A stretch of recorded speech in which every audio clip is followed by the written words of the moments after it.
Hello viewers, welcome back to my channel. இப்போ என்ன பார்க்க போகிறோம்னா,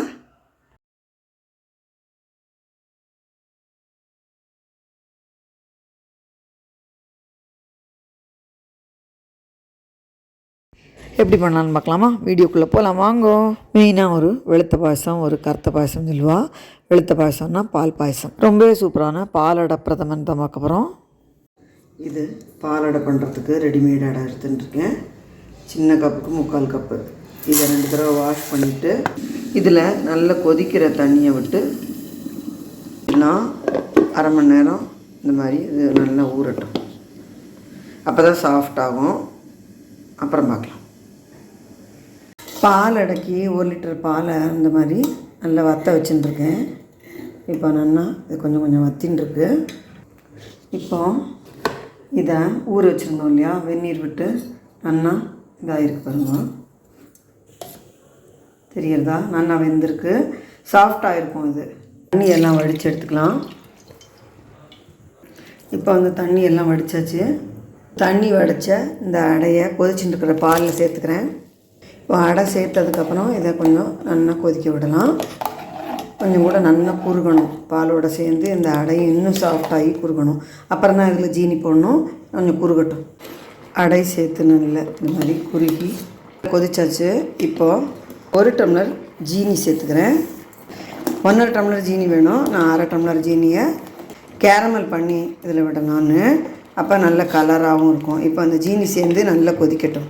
பாயசத்துக்கு கேரமலைஸ் பண்ணுறதுக்காக பேனில் 1/2 டம்ளர் ஜீனி சேர்த்துக்கிறேன். இப்போ இந்த ஜீனியை இந்த மாதிரி கைவிடாமல் கிண்டி கேரமலைஸ் பண்ணிக்கலாம். நம்ம டேஸ்ட்டும் ரொம்ப நல்லாயிருக்கும், கலரும் நல்லாயிருக்கும். பாயசத்துக்கெல்லாம் இந்த மாதிரி சேர்க்கும்போது இந்த மாதிரி ஜீனியெல்லாம் இலகிண்டு வரதில்லை, அப்படி தேன் மாதிரி ஆகணும். ஒரு 3 மினிட்ஸ் இந்த மாதிரி பண்ணிகிட்டே இருக்கும்போது அது நல்லா இலகி கலர் நல்லா லைட்டாக தேன் கலரில் ஆகி ஜோராக இருக்கும். கருகிடக்கூடாது, கருகினா கசப்பு வந்துடும். அதனால் ஜஸ்ட்டு இது கலர் மாறினா போதும். இப்போ நல்ல இலகி கலர் பாருங்க, இந்த மாதிரி எடுத்து இல்லையா, இதுதான் கரெக்டான பதம். இப்போ கொஞ்சம் தள்ளி நின்றுட்டு ஒரு 1/4 டம்ளர் தண்ணி ஊற்றிக்கலாம். தெரியறதா அது எப்படி இருக்குன்னு? கையில் பட்டால் பொத்து போயிடும்.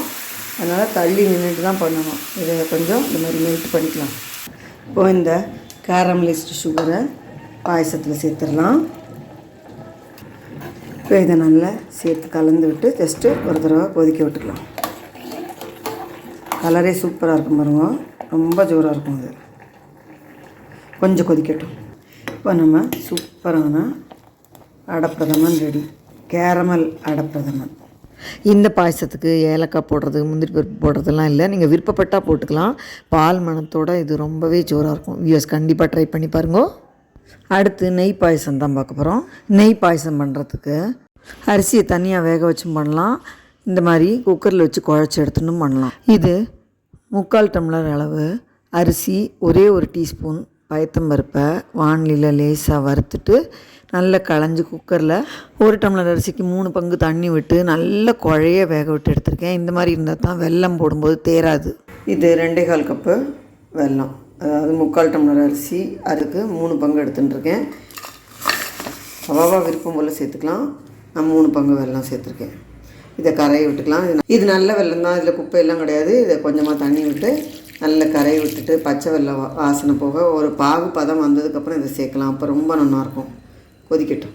எல்லாம் கரைஞ்சி பச்சை வெல்லம் வாசனை போக கொதிச்சாச்சு. கலர் பாருங்க சூப்பராக இருக்குல்ல. இந்த மாதிரி டார்க் கலர் வெல்லம் தான் ரொம்ப நல்லாயிருக்கும். பார்க்குறதுக்கும் நல்லாயிருக்கும், டேஸ்ட்டும் நல்லாயிருக்கும். இப்போ இந்த மசிச்சு வச்சுருக்கிற அரிசி பருப்பை இதில் சேர்த்துடலாம். இந்த அளவு மசிச்சு வச்சா தான் 3 வெல்லம்லாம் சேர்க்கும்போது ஒன்றில் தென்மா தேராமல் இருக்கும், இல்லைன்னா தேரிக்கும். இப்போ இதை சேர்த்து நல்லா மிக்ஸ் பண்ணி வரட்டிக்கலாம்.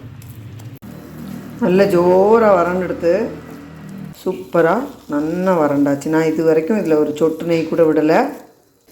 இதில் 1/2 டீஸ்பூன் ஏலக்காய் பொடி, மேலாக 1 கப் நெய் விட்டுக்கிறேன்.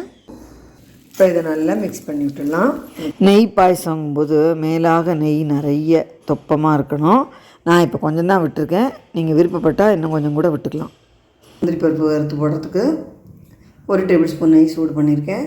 இதில் முந்திரி பருப்பு சேர்த்து வறுத்து இதில் சேர்த்துடலாம். நீங்கள் விருப்பப்பட்டால் பல்லாக நறுக்கின தேங்காயும் நெய்யில் வறுத்து சேர்க்கலாம். ரொம்ப ஜோராக இருக்கும். ரொம்ப டேஸ்டியான நெய் பாயசம் ரெடி. அடுத்து பழப்பிரதமன். 3 பழம் சேர்த்து பண்ணலாம், தனியாக ஒரு பழத்துலேயும் பண்ணலாம். நான் இப்போ 3 பழம் சேர்த்து தான் பண்ணுறேன். பழப்பிரதமனுக்கு பேனில் 2 டீஸ்பூன் நெய் சூடு பண்ணி இதில் பொடியாக கட் பண்ணின பலாப்பழம், பொடியாக கட் பண்ணின மாம்பழம், பொடியாக கட் பண்ணின வாழைப்பழம் சேர்த்து கொஞ்சம் வதக்கிட்டு இதில் 1 கப்பு வெல்லம், 2 டேபிள் ஸ்பூன் அளவு பயத்தம்பருப்பை வறுத்து குக்கரில் வேக வச்சுருந்தேன், அதையும் சேர்த்து நல்லா வரட்டியாச்சு. இப்போது இதில் கொஞ்சமாக சுக்கு பொடி, கொஞ்சம் ஏலக்காய் பொடி சேர்த்து நல்லாவே கலந்து விட்டு பழம் எல்லாம் மசிய வதங்கினதும் ஸ்டவ் ஆஃப் பண்ணிவிட்டு நெய்யில் வறுத்த முந்திரி சேர்த்து நல்லா கலந்து விட்டுடலாம். நல்ல சூடாறினதும் இதில் 1 டம்ளர் அளவு தேங்காய் பால், கெட்டியான தேங்காய் பால் எடுத்து வச்சுருக்கேன், அதை இதில் சேர்த்து நல்லா மிக்ஸ் பண்ணினா சூப்பரான பழப்பிரதமன் ரெடி. ரொம்ப சூப்பராக இருக்கும், செஞ்சு பாருங்க. அடுத்து ரொம்பவே வித்தியாசமான ஒரு பருப்பு பிரதமன் தான் பார்க்க போகிறோம். 1 டேபிள் ஸ்பூன் அளவு பயத்தம்பருப்பை கொஞ்சமாக வறுத்துட்டு இது கூடவே 1 டேபிள் ஸ்பூன் அளவு ஜவ்வரிசி சேர்த்து நல்லா வறுத்துட்டு இதை குக்கரில் சேர்த்து 2 தடவை வாஷ் பண்ணி அதுக்கப்புறம் இது முங்க தண்ணி விட்டு குக்கரில் வெயிட் போட்டு ஒரு 2 விசில் விட்டு எடுத்துக்கலாம். நல்லா ஜோராக குழஞ்சி வெந்திருக்கு. இப்போது 1 கப் அளவு வெல்லத்தை சேர்த்து பச்சை வெல்ல வாசனை போக நல்லா கொதிக்க விட்டுடலாம். இது நல்ல வெல்லம், அதனால் நான் வடிகட்டலை. இது கூட 1/2 டீஸ்பூன் ஏலக்காய் பொடி சேர்த்து கொதித்ததும் 1 கப்பு கெட்டியான தேங்காய் பால் சேர்த்துக்கலாம். நீங்கள் விருப்பப்பட்டால் சாதா பாலும் சேர்க்கலாம். சாதா பால் சேர்க்குறதா இருந்தால் நல்லா சூடு ஆறுனதுக்கப்புறம் சேர்க்கணும். இப்போது நல்லா கலந்து விட்டுட்டு ஸ்டவ் ஆஃப் பண்ணால் நம்ம சூப்பரான பருப்பு பிரதமன் ரெடி. இதுக்கு நெய்யில் பல்லாக நறுக்கின தேங்காய் துண்டு, முந்திரி பருப்பு சேர்த்து வறுத்து இந்த பருப்பு பிரதமனில் சேர்த்துடலாம். நம்ம அருமையான சூப்பரான பருப்பு பிரதமன் ரெடி. ரொம்பவே வித்தியாசமாக இருக்கும். இதில் ஜவ்வரிசி சேர்த்துருக்கிறதுனால இந்த ஓணத்துக்கு இந்த மாதிரி விதவிதமான பாயசம் பண்ணி பாருங்க. இந்த வீடியோ எல்லாருக்கும் யூஸ்ஃபுல்லாக இருக்கும்னு நினைக்கிறேன். லைக் பண்ணுங்க, ஷேர் பண்ணுங்க, சப்ஸ்கிரைப் பண்ணுங்க. தேங்க்யூ ஃபார் வாட்சிங். Happy Onam to all.